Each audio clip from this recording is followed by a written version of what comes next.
Okay, so in the last class, I think we have started this concept, isn't it or not? So welcome to the 32nd class of our computer architecture and organization. So this is the what you'll call just a continuation to the last class. Okay, in the last class we have discussed the concept called DMA.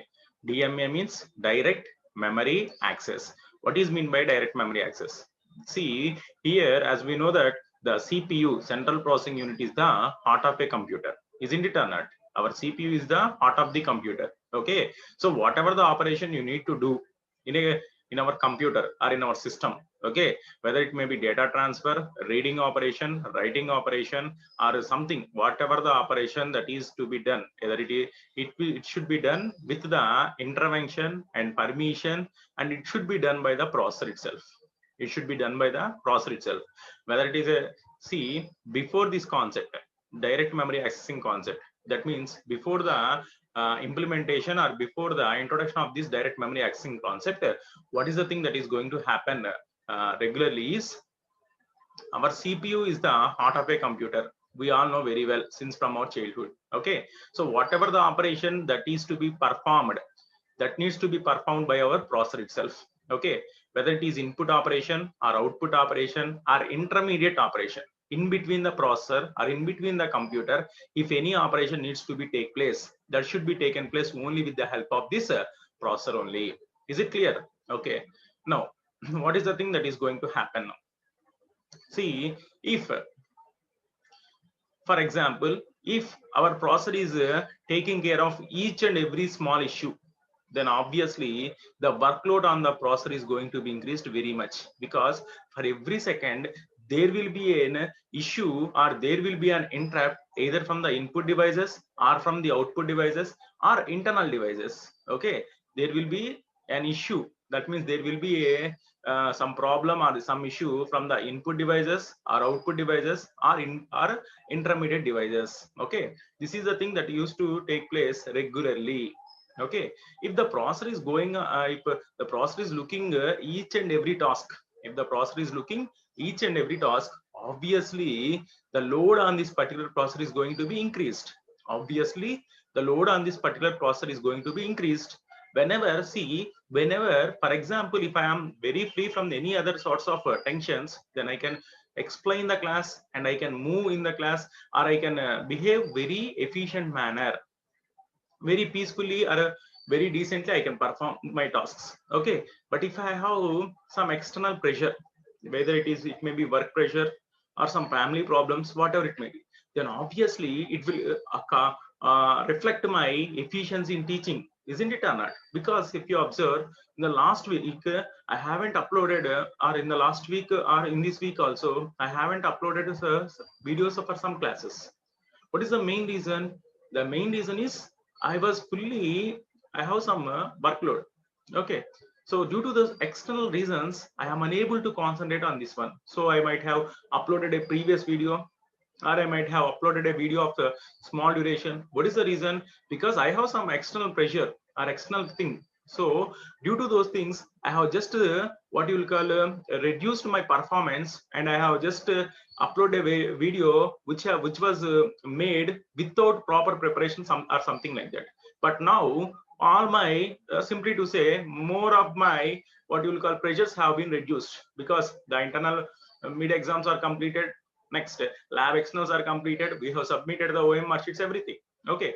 Now I'm making a video with proper preparation and proper explanation, everything, because I am free. I can what you will call till now I have used the time for preparing the slides. Now I am giving explanation. So as I am free, I can I can make 2 to 3 videos in a same day. All these things. That means as I am free from the external problems, not we should not say those are problems. Okay, external things. Okay, I can concentrate on the main theme. I can concentrate on the main theme. Okay, if I have different things to be resolved along with the subject teaching, then obviously my performance in teaching the classes and in explaining or in making the videos or even in uploading the videos will always be reduced. Obviously it is going to be reduced, isn't it or not? So that is the concept here. Also, what is the main thing you need to understand is, Our processor is the whole and sole responsible for its efficiency of a computer. The efficiency of the computer will be mostly depends upon the how processor is working, how fast it is working, how accurate it is working. Okay, if if I impose more and more burden on the processor, then obviously its performance is going to be reduced and it won't perform the necessary tasks with much accuracy because it has still many other tasks to be done by it. Okay, in order to overcome from this problem, okay, what we need to do, what we have done is we have introduced a concept called DMA. DMA stands for direct memory access.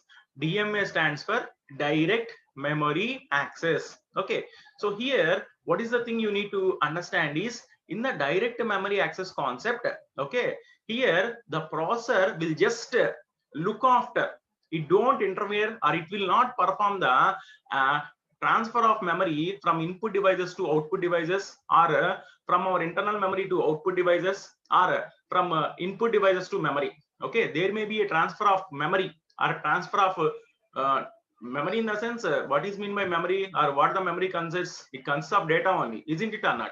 So in a DMA concept, what is the thing that you need to understand is here our processor will just look after, but it won't interfere.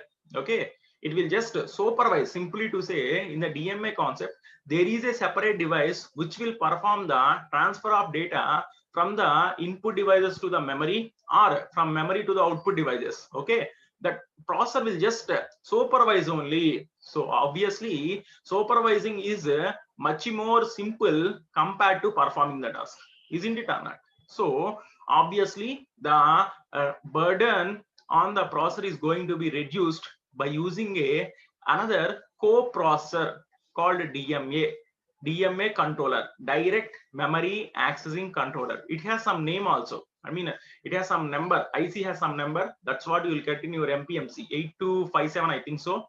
Okay, so that's what you will get in your next sem, direct memory accessing concept. So in order to reduce the burden on our processor, we are using another device which is called as co-processor, so that it will perform the direct memory accessing. That means it will transfer the data from input device to memory or from memory to the output device without any intervention of the processor.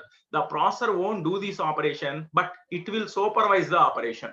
That means it will check whether it is going in a smooth manner or not. Okay, so here you can observe, actually, if for example, if the data needs to be transferred initially, it needs to be transferred by the processor. Okay, processor needs to take the data from the memory and it needs to transfer to the output devices. Or if the input device is giving some data, then that it should be first taken by the processor, then processor only will deviate it to the memory device. This is the initial thing that used to happen before the introduction of this DMA concept.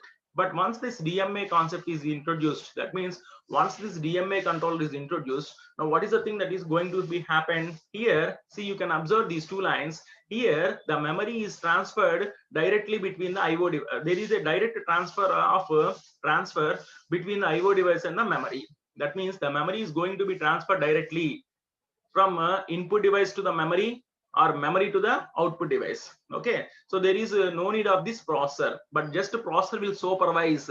Here we are having two instructions, or two, what you will call two instructions. One is HLD and the other one is HLDA.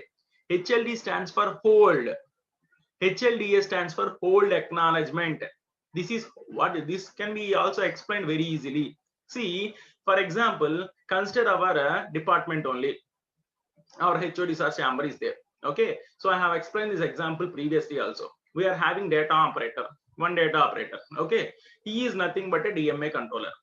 Okay, at present we don't have, but when the college starts or before the last year or previous year, you are having a data entry operator, isn't it or not? What is the use of that particular data entry operator? Why the college recruited that particular person? What is the reason? The reason is very simple. See, here the main purpose of this particular data entry operator is simple.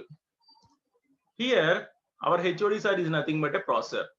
he needs to look after the departmental activities, and he needs to attend to the meetings of principals or directors or meetings, HODs meetings, everything he needs to attend. That means the burden on this particular HOD sir, that means the process is more. Okay, so if he needs to do even the small tasks, then it is not possible to perform all these tasks. Okay, so in order to overcome from this process, from this thing, okay, they have introduced a concept called DMA. DMA is nothing but just like our data entry operators who are present in each and every department. In every department, there is one data entry operator. Okay, so we are having Venugopal as a data entry operator. Okay, what is the main operations he used to perform? Whenever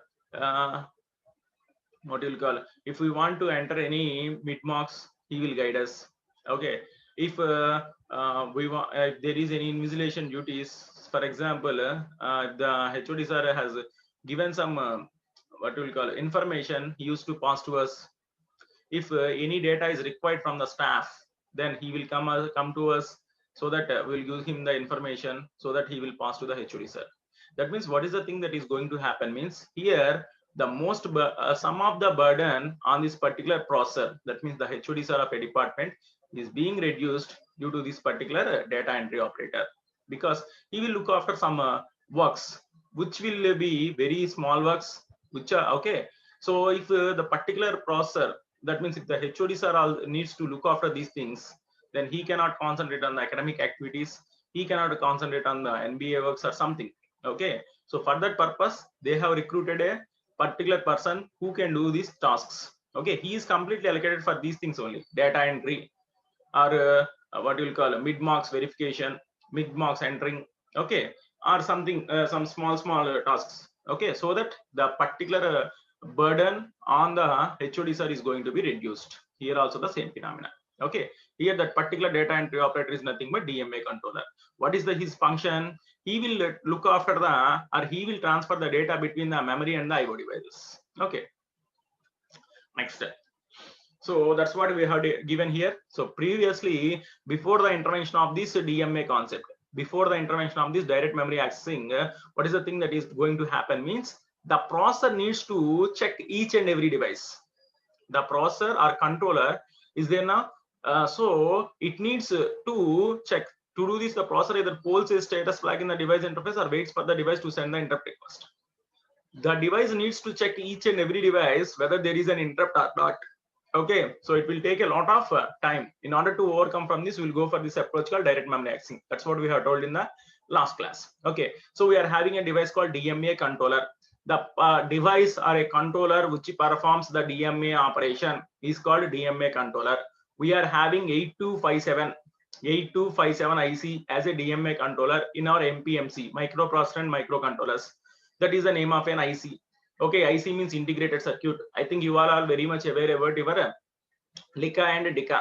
So that full form itself indicates, DICA indicates digital integrated circuit analysis, LICA linear integrated circuit analysis. Okay, so DMA controller performs the function that is normally carried out by the processor while accessing the memory. That's what they have told. Here the DMA will do the work what the processor will do if it performs the data memory access. That means similar manner, in a similar manner, how a DMA, how a processor transfers the memory, in the same manner our DMA also transfers the memory. That means there won't be any difference in the transferring of the memory if it is performed by the processor or if it is performed by the DMA. That means it simply replaces the processor data transfer activity. It will hand over, so that it will do, or it will perform the direct memory accessing in such a way that you cannot identify any difference if whether it is performed by the processor or DMA. There won't be any difference. You cannot notice any difference. Okay. See, this is the main important, the third thing. That's what I have told. Although that direct memory accessing, that means transferring of the data from the memory to IO devices, is being performed by the processor. Okay, but it will be performed under the control of the processor. So it is performed by a DMA controller, but it will be under the control of the processor only. The processor only will look after all these activities. The processor only will look after all these activities. That is the thing you need to keep in mind. Okay, next step. So what are the things you need to keep in mind while performing the DMA? Direct memory accessing is there now. So while performing the direct memory accessing, okay, so what are the things you need to keep in mind is, first one is starting address. That means, see, I want to transfer a block of data. Block means it may be 1 MB, 2 MB, 10 MB, like that. Okay, so what is the starting address of that particular one? You need to keep in mind. Okay, that means from 1000 H we need to send, or from 5000 H we need to send, or from 8000 H. What is the starting address? Because the memory may be 1 GB, 10 GB, 64 GB, 128 GB, like that. Okay, so what is the starting address? That is the thing you need to keep in mind. Next, how much amount of data? Block means what is mean by block? It is a group, isn't it or not? Okay, so if, for example, we have a block, third block, first block, second block. What does it mean? Block means it consists of some group of rooms. It will be called as block. Okay, so while transferring the data, what are the things you need to keep in mind is, first one is starting address, from where we need to transfer. What is the address? Starting address we need to start transferring the data. Second one, number of words in that particular block. So if I am trying to send a block of data, okay, in that particular block, how many words are there? 100 words are, 1000 words are, 5000 words are. Next, direction of transfer. What does it mean? As we have told you previously that in the diagram itself, if we observe, you can easily notify that the data can be transferred from memory to the device, or from the device to the memory. So memory to IO devices, the data can transfer, or from IO devices to memory also the data can transfer. Okay, so there are two possibilities. So from which direction we are transferring the data, either from memory to IO device or from IO device to memory. Okay, next.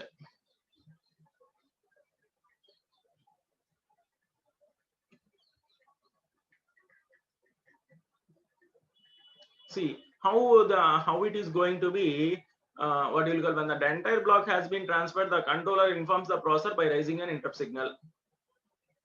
That means, see, how can it transfer the data? That's what they have mentioned here. See, if I want to transfer entire block of data, so first, what is the thing? The processor, what are the information that I should have? Means the starting address, from where I need to transfer, or from where the particular DMA needs to transfer. That information I should give. I means either memory or IO device should give. Next, how much data I need to transfer, either 1 MB, 2 MB, 10 MB, 1 GB. Okay, that means block size. Third one, what we have discussed, direction of transfer. That means from memory to IO devices, or from IO device to memory. These three informations we need to give. Once if you give all these three informations, then what is the thing that is going to happen? Means we are going to get the rising edge. When the entire block has been transferred, the controller informs the processor by raising an interrupt signal. That's what they have mentioned, by raising an interrupt signal. Okay, so by using an interrupt signal, we are going to transfer this data.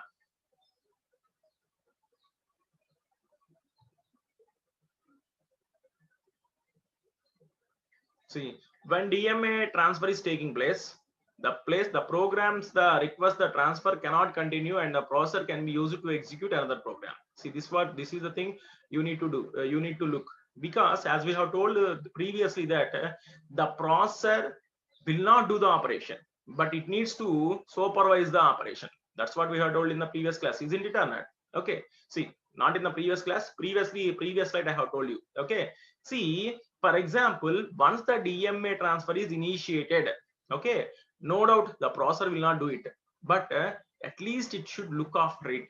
That means while performing this DMA operation, the processor should wait, and it should wait for some time, so that it should not perform any other operation until this DMA is completed.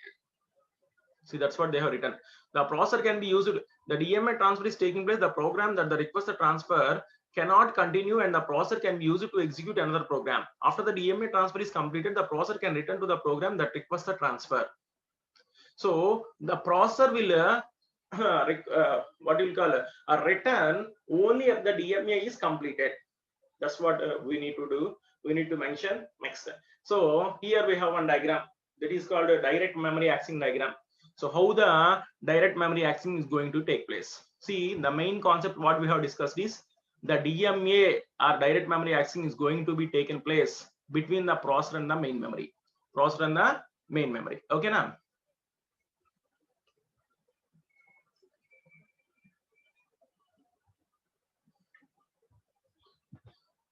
Here, this is processor and this is main memory. We are having a bus called system bus. Bus is nothing but group of lines. These are used for transportation purpose. By using this bus, we can transfer the data between the main memory and IO devices. Main memory and the IO devices. IO devices means input output devices. All these devices.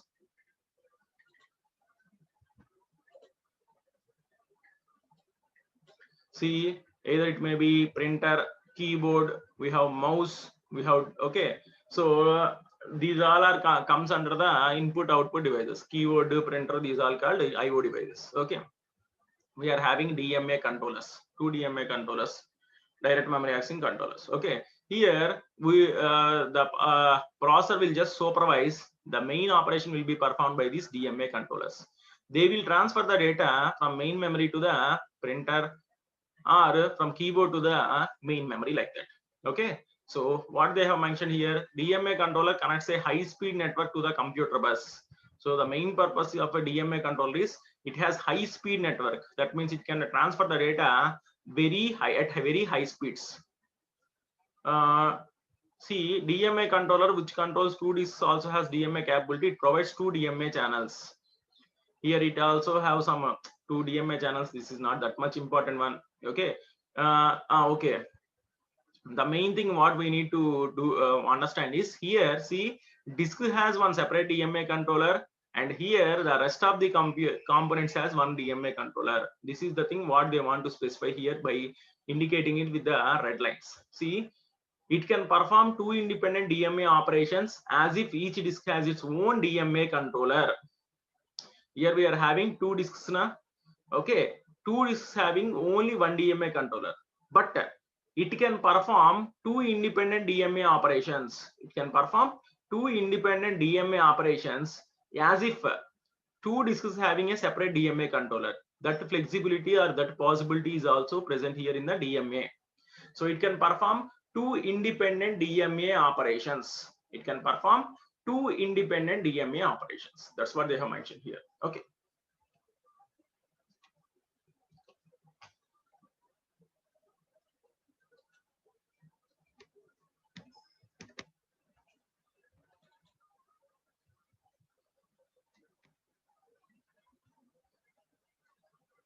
Next one, DMA control in a memory system. So to start the DMA transfer of block of data from the main memory. So that's what we have discussed in here. Again, the same thing. First, we need to know the address and block of the data and the direct of transfer.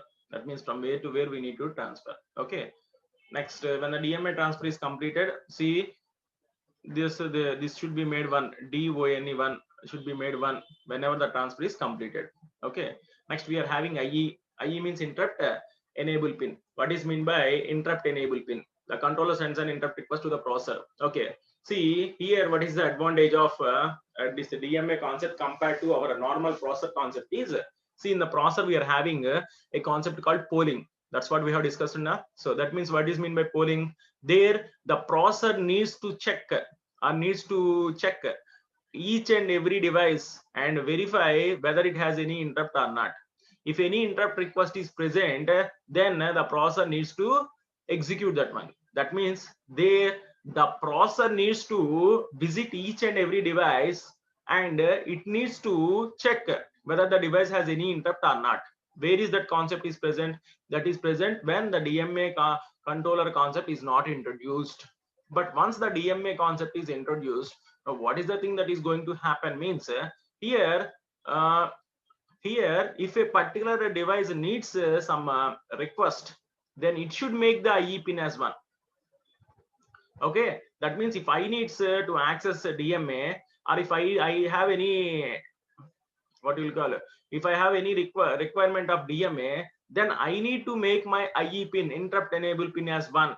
Whenever I raise an interrupt by making IE pin as one, then only the processor or controller will come to me and execute the required task.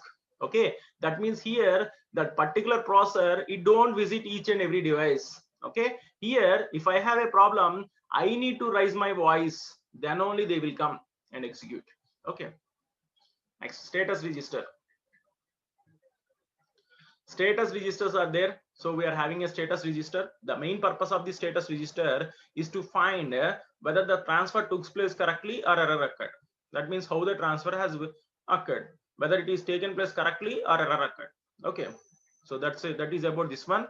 So this is about DMA among different DMA devices. Okay, next, see, as we have told here na, what I have told here, we need to raise our interrupt. That means if I need to perform any DMA, there is any necessity for me to perform DMA, I need to make the IE pin as 1, interrupt enable pin as 1. That is okay. Then now if you observe here, we are having 3 devices. In the diagram also we can observe we are having 3 important devices. What are the 3 important devices? Disks, printer, keyboard. Isn't it or not? See, if all the 3 devices raise it for the interrupt simultaneously, if all the 3 devices raise it for the interrupt simultaneously, so what is the order of preference? Which one is going to be executed first and which one is going to be executed second? Okay, are you getting my point?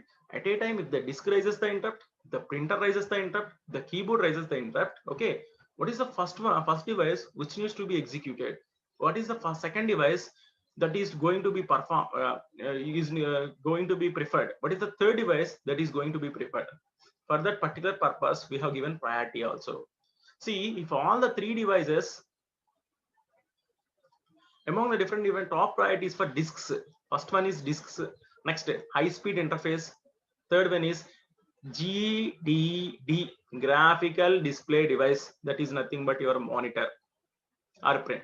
Okay, graphical display device, which is nothing but your monitor. That means when all the devices raises the interrupt at a time, then the interrupt raised by the disks will be given first priority, because disks means memory disks only, there where their memory will be placed. Okay, so first they are going to be given first priority. Next, high speed interrupt, high speed network is going to be given the second priority. Third priority is to the monitor or graphical display devices. Okay, so that is about this DMA. In the next class we are going to discuss about the buses and everything. Okay, thank you.